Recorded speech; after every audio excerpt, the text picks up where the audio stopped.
दोस्तों, जैसे एक बड़ी मछली तालाब में छोटी मछलियों को फलते फूलते देखकर भयभीत होकर उन्हें निगलने की कोशिश करती है, वैसे ही मनुष्य दूसरों की प्रगति देखकर उन्हें पीछे खींचने का प्रयास करता है। इंसान अपनी सफलता से जितना प्रसन्न नहीं होता, उससे अधिक वह दूसरों की तरक्की देखकर बेचैन हो जाता है।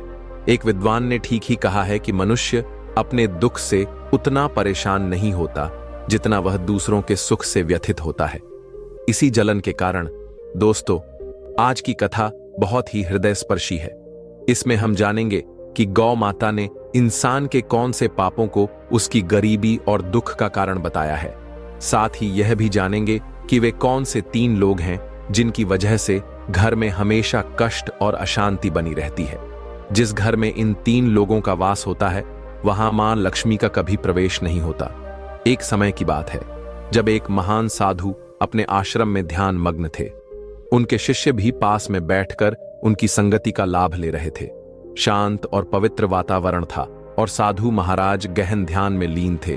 तभी उनके शिष्य ने निवेदन किया, गुरुदेव, हमें बहुत समय हो गया है आश्रम में रहते हुए। मेरा मन कहता है कि आज हमें बाहर जाकर संसार का हाल जानना चाहिए और लोगों के जीवन को करीब से देखना चाहिए। साधु ने मुस्कुराते हुए कहा, भंते, तुमने ठीक कहा। आज हमें संसार में जाकर देखना चाहिए कि लोग कैसे जीवन व्यतीत कर रहे हैं। यह अनुभव ज्ञान में वृद्धि करेगा। यह कहकर साधु और उनके शिष्य आश्रम से बाहर निकले और चलते चलते एक सुंदर बगीचे में पहुंचे। वहां एक विशाल वृक्ष की छाया में बैठकर उन्होंने विश्राम किया। चारों ओर हरियाली फैली हुई थी और बगीचे में कई गायों घास चर रही थीं। तभी उनमें से एक गाय साधु के पास आकर खड़ी हो गई। गाय ने सिर झुकाकर साधु का अभिवादन किया और विनम्रता से बोली, हे महात्मा, आपके दर्शन से यह स्थान पवित्र हो गया है। क्या मैं आपकी किसी प्रकार से सेवा कर सकती हूं?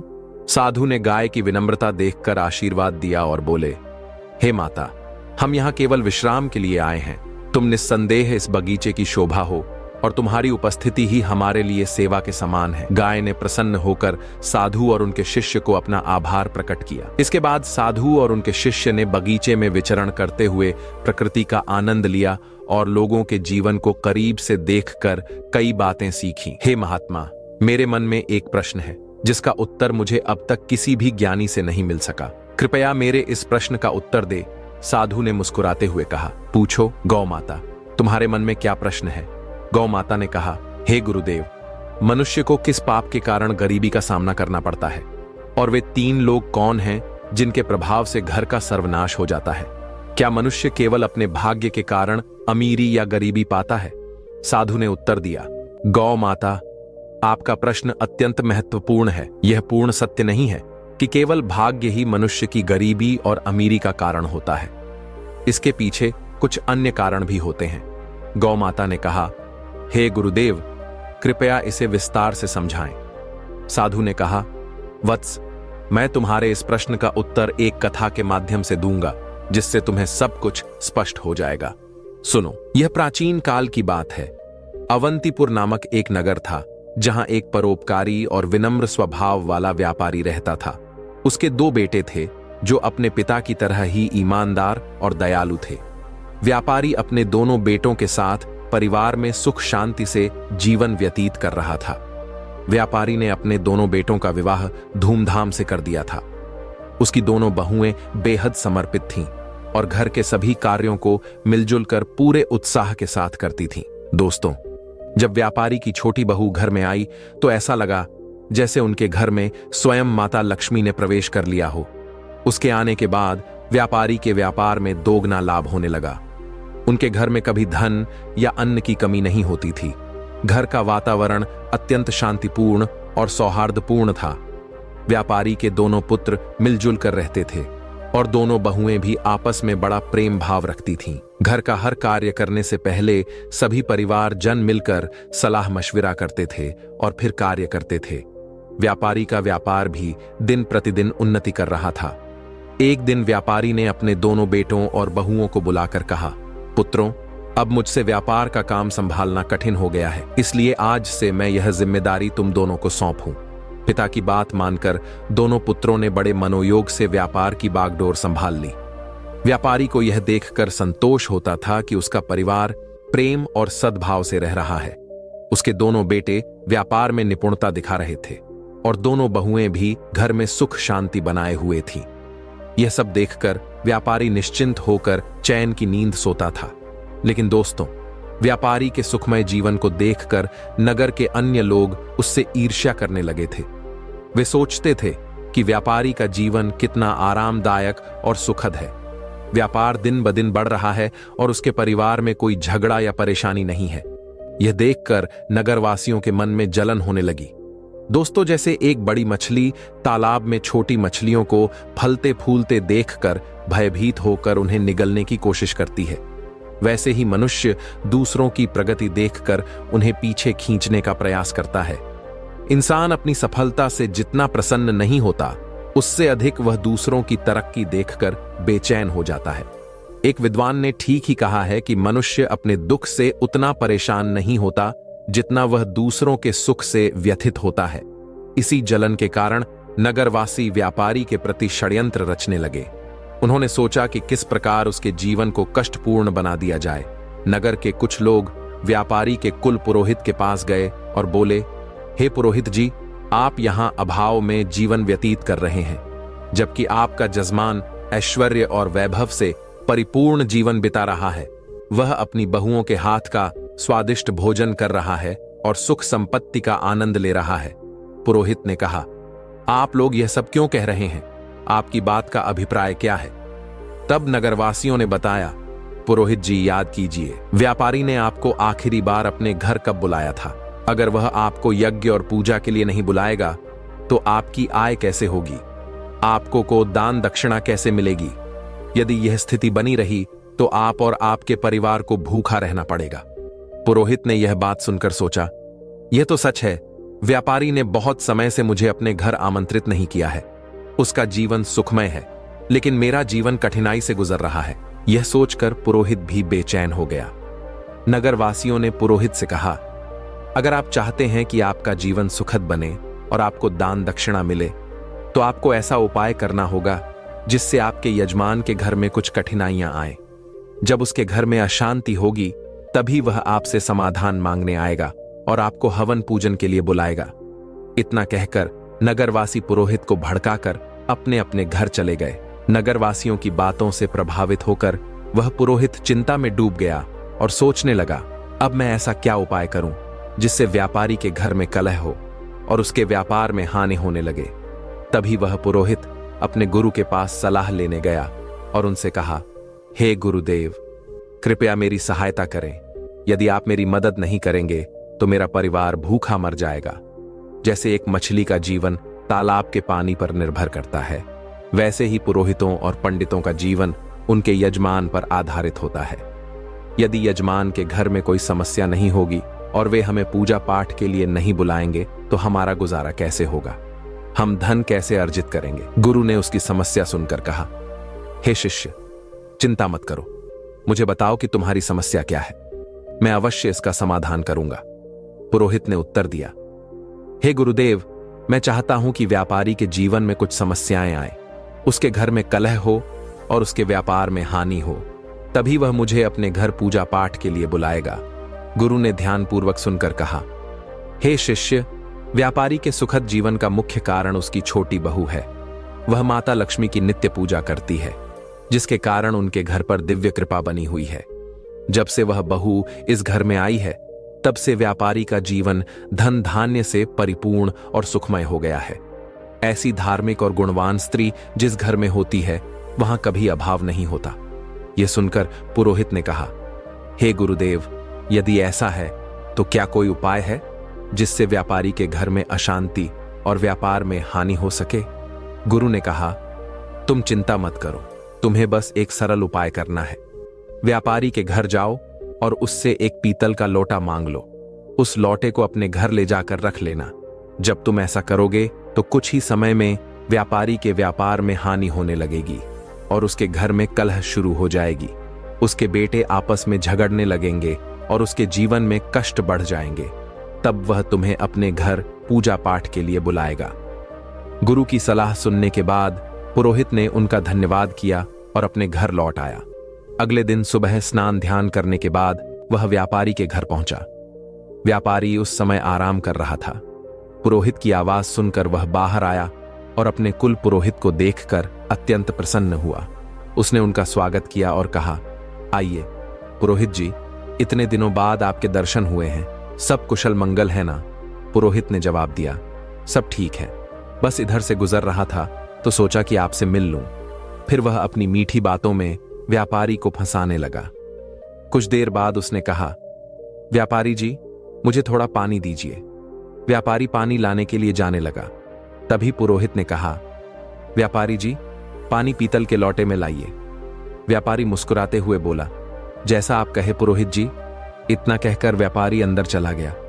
इधर उसकी छोटी बहू, जो अत्यंत चतुर और समझदार थी, वास्तुशास्त्र का थोड़ा ज्ञान भी रखती थी, जब उसने देखा कि व्यापारी पीतल का लोटा लेकर जा रहा है तो तुरंत उसके पास आई और कहा, पिताजी, यह लोटा थोड़ी देर के लिए मुझे दे दीजिए, मैं इसे जल्दी ही लौटा दूंगी।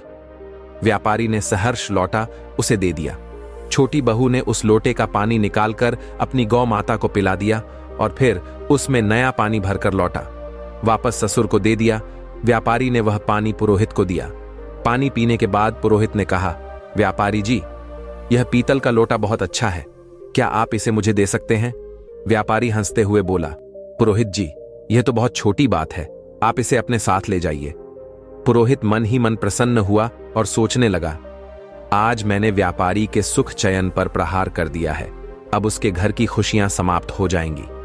पुरोहित लौटा लेकर अपने घर लौट आया और उसे एक कोने में रखकर सोचने लगा, अब कुछ ही दिनों में व्यापारी मुझे बुलाएगा, उसके घर में कलह मचेगा और व्यापार में नुकसान होगा, तब मैं पूजा पाठ करके उससे अच्छी दक्षिणा प्राप्त करूंगा।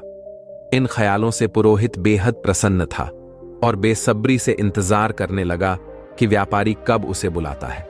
दिन बीतते गए, लेकिन 1 महीने के बाद भी व्यापारी की ओर से कोई बुलावा नहीं आया।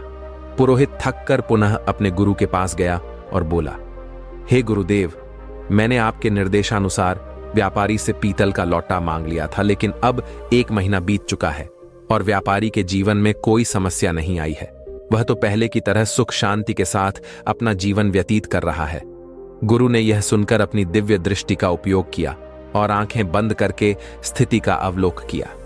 फिर उन्होंने कहा, हे शिष्य, मैंने पहले ही तुम्हें बताया था कि व्यापारी की छोटी बहू बहुत चतुर और समझदार है, उसे वास्तुशास्त्र का ज्ञान है।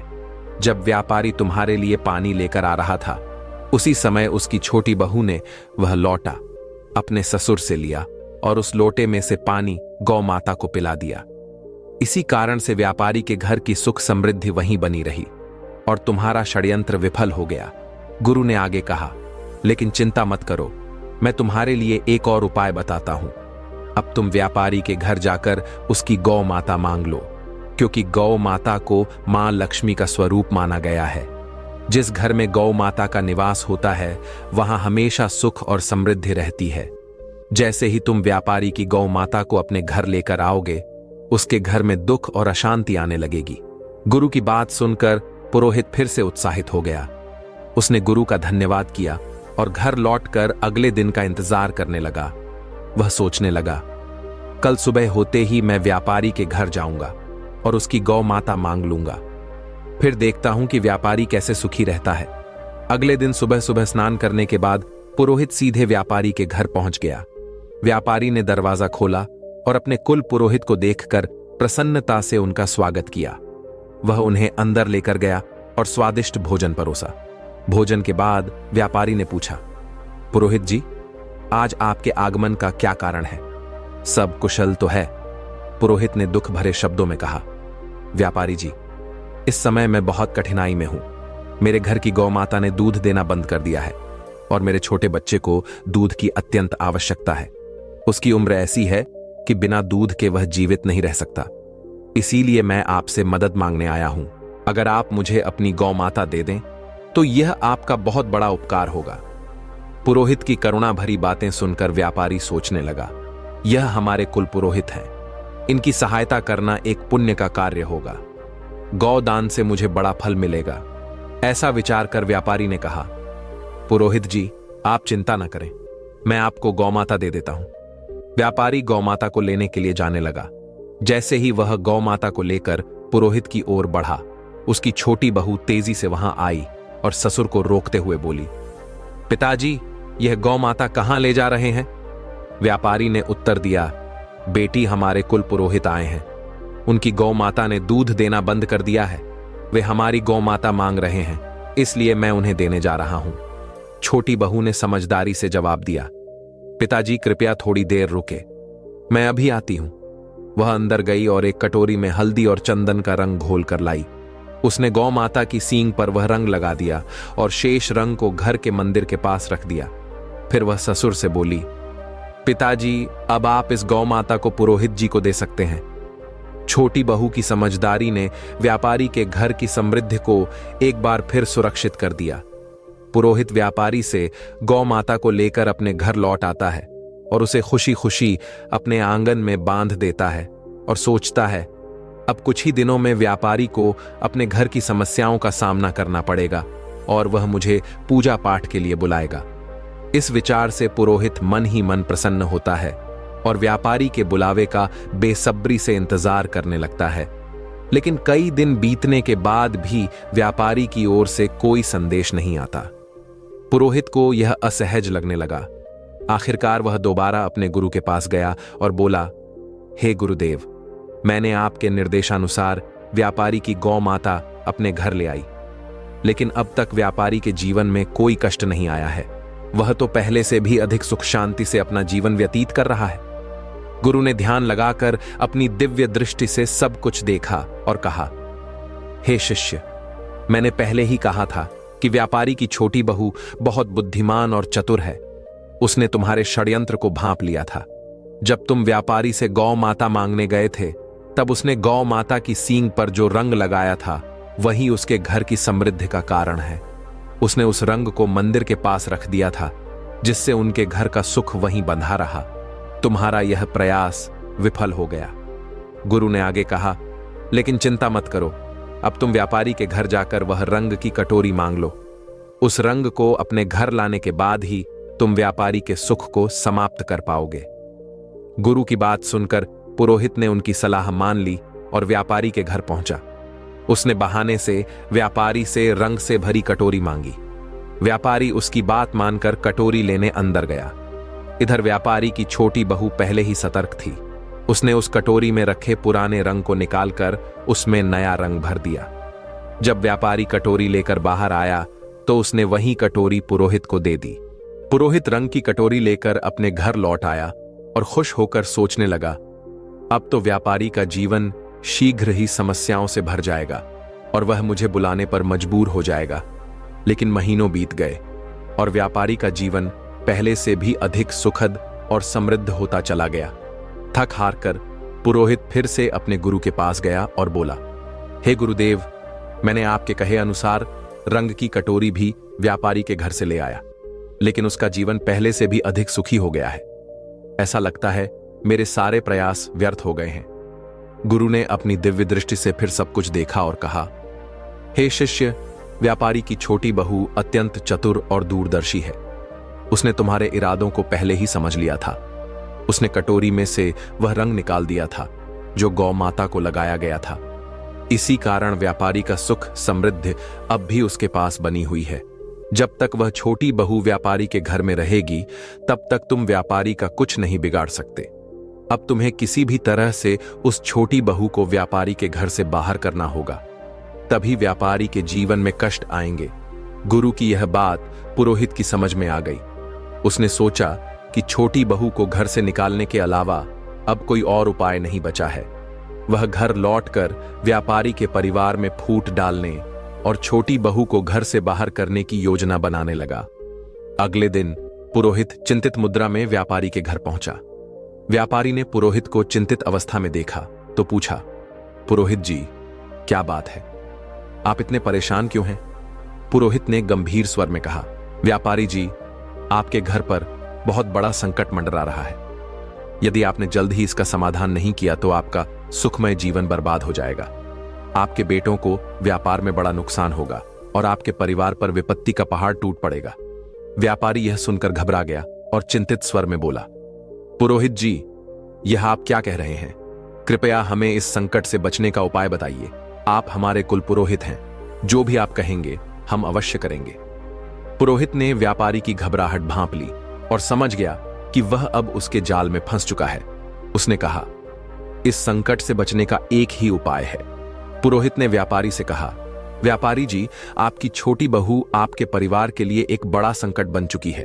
जब तक वह इस घर में है, आपका और आपके परिवार का दुर्भाग्य दूर नहीं होगा।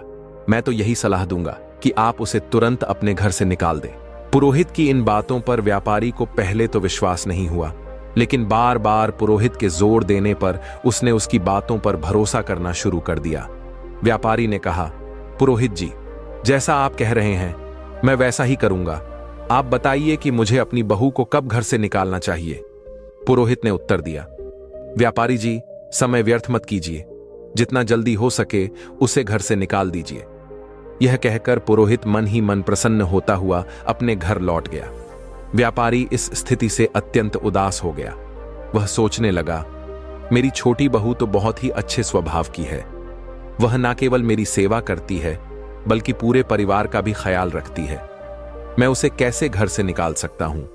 लेकिन फिर वह विचार करने लगा, यदि वह परिवार के लिए संकट है तो मुझे इस कठोर निर्णय को लेना ही होगा, क्योंकि मैं अपने परिवार को किसी विपत्ति में नहीं डाल सकता। यह सोचकर व्यापारी अपनी छोटी बहू के पास गया और दुखी मन से बोला, बहू, मुझे बहुत दुख है, लेकिन तुम्हें इस घर को आज ही छोड़ना होगा। तुम्हारे कारण हमारे परिवार पर बड़ी विपत्ति आने वाली है। ससुर की बात सुनकर बहू स्तब्ध रह गई, लेकिन वह तुरंत समझ गई कि यह सब दुष्ट पुरोहित की साजिश है। उसने नम्रता से कहा, ठीक है पिताजी, यदि यही आपकी इच्छा है तो मैं इस घर को छोड़ देती हूं। जब व्यापारी का छोटा बेटा यह सब देखता है तो वह भी गुस्से और दुख से भर जाता है। उसने अपने पिता से कहा, पिताजी, यदि मेरी पत्नी को इस घर में जगह नहीं मिल सकती तो मैं भी इस घर में नहीं रह सकता। मैं अपनी पत्नी के साथ चला जाऊंगा। छोटा बेटा और उसकी पत्नी ने अपना सामान बांधा और घर छोड़कर शहर चले गए। वहां उन्होंने एक छोटे से किराए के मकान में रहना शुरू कर दिया। व्यापारी का छोटा बेटा अत्यंत मेहनती और ईमानदार था। कुछ समय बाद उसने शहर में अपना छोटा सा व्यापार शुरू किया, जो उसकी लगन और ईमानदारी के कारण तेजी से बढ़ने लगा। धीरे धीरे वे संपन्न हो गए और उन्होंने शहर में अपना खुद का घर खरीद लिया। इधर व्यापारी का घर पुरोहित की चालों के कारण बर्बादी की कगार पर आ गया। घर में हर दिन झगड़े और कलह होने लगे। व्यापारी का बड़ा बेटा, जो पहले व्यापार में मन लगाता था, बुरी संगति में फंस गया।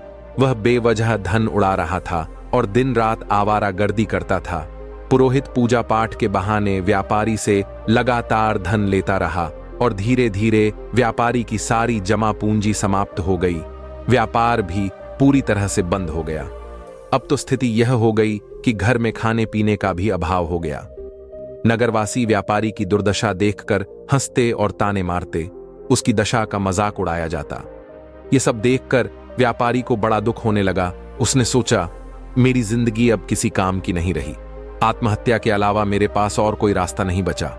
इस विचार के साथ वह उदास और रोता हुआ नदी की ओर बढ़ चला। लेकिन रास्ते में उसकी भेंट एक तेजस्वी संत से हुई। संत के मुख पर दिव्य तेज था, माथे पर चंदन का टीका और उनके लंबे केश उन्हें अद्वितीय बनाते थे। संत को देखकर व्यापारी ने उन्हें प्रणाम किया और उदास होकर आगे बढ़ने लगा। संत ने कहा, हे पुत्र, ठहरो, तुम्हें इतनी चिंता क्यों हो रही है? क्या बात है? व्यापारी ने रुककर संत के समक्ष अपना पूरा हाल सुना दिया। उसकी बातें सुनकर संत ने तुरंत स्थिति को समझ लिया। संत बोले, हे पुत्र, तुम्हारे जीवन में सभी परेशानियां उसी दिन से शुरू हुई जब तुमने अपनी छोटी बहू को घर से निकाला। संत महात्मा ने व्यापारी से कहा, हे पुत्र, तुम्हारे घर में यह संकट उसी दिन से शुरू हुआ जब तुमने अपनी छोटी बहू को घर से निकाला। वह साक्षात माता लक्ष्मी का स्वरूप है। उसकी भगवान के प्रति निष्ठा और नित्य पूजा पाठ के कारण तुम्हारे घर में सुख समृद्धि थी। संत की बातें सुनकर व्यापारी को अपनी भूल का एहसास हुआ। उसने संत को हाथ जोड़कर आभार किया और वह तुरंत शहर गया और अपने छोटे पुत्र के घर पहुंचकर अपनी बहू के समक्ष हाथ जोड़कर क्षमा मांगते हुए बोला, बहू, मुझे माफ कर दो। मैंने उस दुष्ट पुरोहित की बातों में आकर तुम्हें घर से निकाल दिया, लेकिन सच्चाई यह है कि तुम हमारे परिवार की लक्ष्मी हो।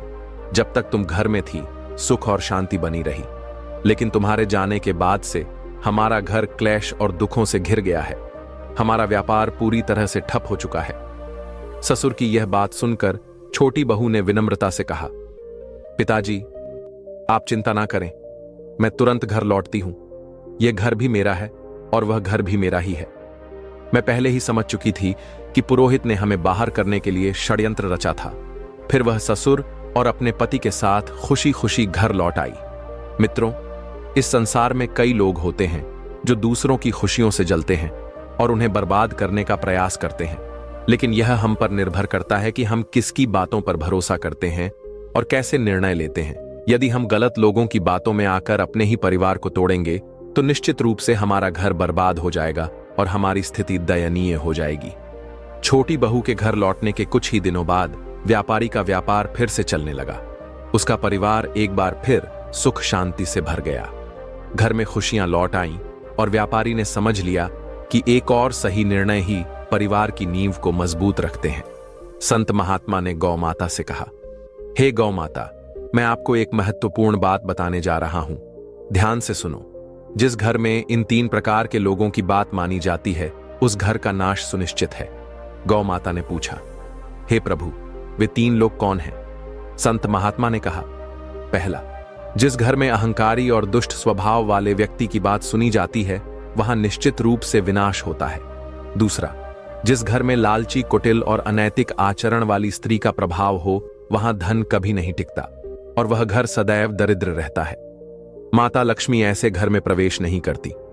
तीसरा, जिस घर में बाहरी व्यक्तियों की बातों को अधिक महत्व दिया जाता है और उनके कहे अनुसार घर चलता है, वह घर भी बर्बाद हो जाता है। संत महात्मा ने आगे कहा, हे गौ माता, आपका दूसरा प्रश्न था कि मनुष्य किस पाप के कारण गरीब या अमीर बनता है। तो सुनो कि मनुष्य को कभी भी अपने विवेक, परिश्रम, बुद्धि और उद्यम पर संदेह नहीं करना चाहिए। उसे सदैव सत्य और धर्म के मार्ग पर चलते हुए निरंतर कर्म करना चाहिए। जो व्यक्ति अपने आप पर संदेह करता है और असत्य का साथ देता है, वह कभी भी सफलता प्राप्त नहीं कर सकता। गरीबी और अमीरी जीवन की धुरी है। जो मनुष्य निरंतर प्रयास करता है और अपने कर्मों पर विश्वास रखता है, वह निश्चित रूप से गरीबी के दलदल से बाहर निकल आता है। अयोग्य सेवक, जो तुम्हारी संपत्ति का दुरुपयोग करते हैं, स्वार्थी रिश्तेदार, जो तुम्हारी कमाई को अपना अधिकार मानते हैं, कुपात्र दान, जिसमें दान किसी ऐसे व्यक्ति को दिया जाता है जो उसके योग्य नहीं है। इसके अलावा गरीबी का कारण 3 मुख्य पाप भी हो सकते हैं। अत्यधिक आलस्य, जिससे व्यक्ति अपने कार्यों में असफल होता है।